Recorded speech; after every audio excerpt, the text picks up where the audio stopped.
Di dunia yang berubah cepat, perang baru telah dimulai, perang masa depan uang. Di satu sisi, QRIS dari Indonesia, standar QR yang menyatukan pembayaran digital, merambah Asia Tenggara. Di sisi lain, dolar digital, konsep raksasa Amerika Serikat, siap mempertahankan dominasinya.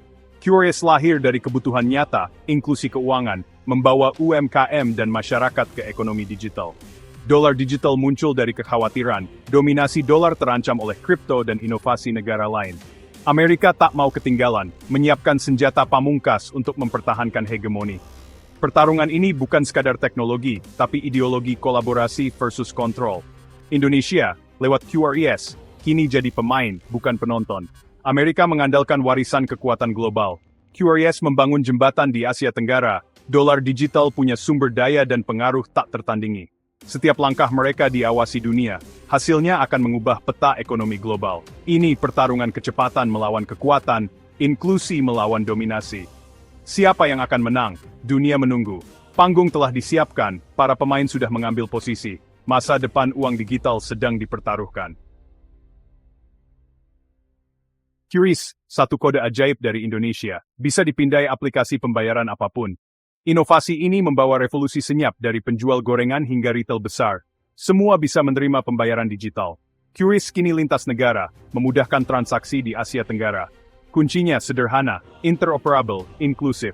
Dolar digital, versi resmi dolar AS, adalah uang digital langsung dari bank sentral. Potensinya transaksi global lebih cepat, murah, tapi juga lebih terkontrol. Setiap transaksi bisa diawasi pemerintah AS. QRIS mendorong demokratisasi keuangan, tumbuh dari bawah, didorong kebutuhan pasar. Keberhasilannya diukur dari inklusi UMKM dan kemudahan transaksi rakyat. Dolar digital adalah alat geopolitik, memperkuat dominasi AS di sistem keuangan dunia. Dua visi berbeda, QRIS untuk inklusi, dolar digital untuk kontrol. Pilihan masa depan uang ada di tangan dunia. Siapa yang akan jadi standar global? QRIS adalah senjata gerilya, cepat, murah, menunggangi ponsel dan internet. Model terbuka dan kolaboratifnya mudah diterima di Asia Tenggara. QRIS membuktikan inovasi bisa datang dari negara berkembang. Di sisi lain, dolar digital adalah tank raksasa lambat, tapi didukung ekonomi global. Dolar digital mewarisi kepercayaan dan dominasi dolar. QRIS unggul dalam adopsi cepat, tapi pengaruhnya masih regional. Ia bukan mata uang global, hanya sistem pembayaran. Dolar digital punya kekuatan, tapi juga risiko kontrol total bisa menakutkan negara lain. Banyak negara mungkin enggan menyerahkan kedaulatan keuangan ke AS. Upaya mempertahankan dominasi bisa memicu lahirnya blok keuangan baru.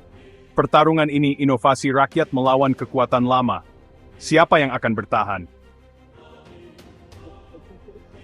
Bayangkan QRIS sukses di ASEAN, lalu diadopsi BRICS dan Afrika.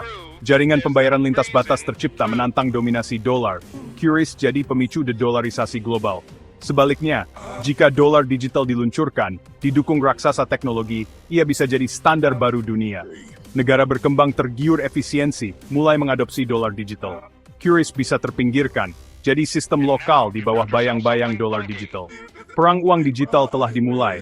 Ini realitas geopolitik baru.